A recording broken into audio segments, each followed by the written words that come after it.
Resmi, lewat surat sakti terbarunya Menpan RB Abdullah Azwar Anas tegaskan honorer tidak akan bersedih dan galau lagi. Kini, nasib status tenaga honorer terjawab sudah melalui surat edaran terbaru yang dikeluarkan pada tanggal 25 Juli tahun 2023 lalu. Melalui surat edaran terbaru yang diterbitkan Menpan, dapat dipastikan bahwa tenaga honorer tidak akan di-PHK massal. Tidak jadi di-PHK massal, Menpan RB justru menyatakan bahwa tenaga honorer berkemungkinan diangkat menjadi PPPK pada November tahun 2023. Sebagaimana isi dari terbaru Menpan bahwa pegawai non-PNS atau honorer yang tercatat di dalam jangka waktu paling lama 5 tahun bisa diangkat menjadi PPPK. Aturan kebijakan tersebut pun telah dituangkan di dalam PP nomor 49 tahun 2018 mengenai manajemen PPPK. Jelas disebutkan pada ayat 1 bahwa honorer dapat diangkat dan ditetapkan sebagai PPPK sebagaimana sesuai dengan aturan yang telah ditetapkan.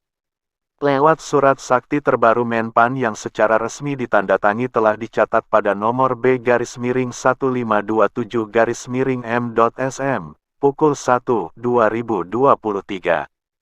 Pada terbaru tersebut, secara mutlak Menpan memutuskan dan meminta kepada setiap pejabat pembina kepegawaian PPK menjalani beberapa poin. Kemudian, para instansi pusat dan daerah untuk segera dengan cepat melakukan beberapa hal penting yakni sebagai berikut. 1. PPK wajib menghitung dan mengalokasikan anggaran untuk digunakan dalam pembiayaan tenaga non-ASN maupun para honorer.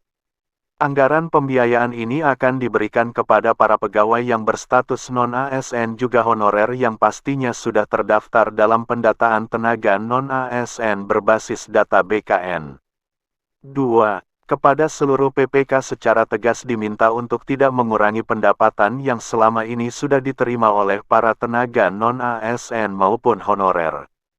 3. PPK dan pejabat lainnya dilarang untuk mengangkat pegawai yang berstatus non-PNS maupun non-PPPK untuk mengisi jabatan para ASN ataupun tenaga non-ASN lainnya. Ketiga poin penting itu sebagai bukti nyata bahwa status dan kedudukan tenaga honorer K2 telah diperjelas oleh pemerintah. Keputusan mutlak ini pun sejalan dengan arahan langsung dari Presiden Jokowi untuk mengambil solusi jalan tengah dalam menghadapi persoalan honorer. Maka dari itu, bagi PPK, instansi pusat maupun instansi daerah sangat penting sekali untuk melaksanakan ketiga poin Menpan tersebut. Mengingat peran honorer sangat penting dalam mendukung pembangunan pemerintahan Indonesia. Untuk itu lewat surat sakti yang secara resmi disahkan Menpan ditekankan bahwa honorer tidak akan di-PHK massal dan bakal diangkat jadi PPPK sesuai aturannya.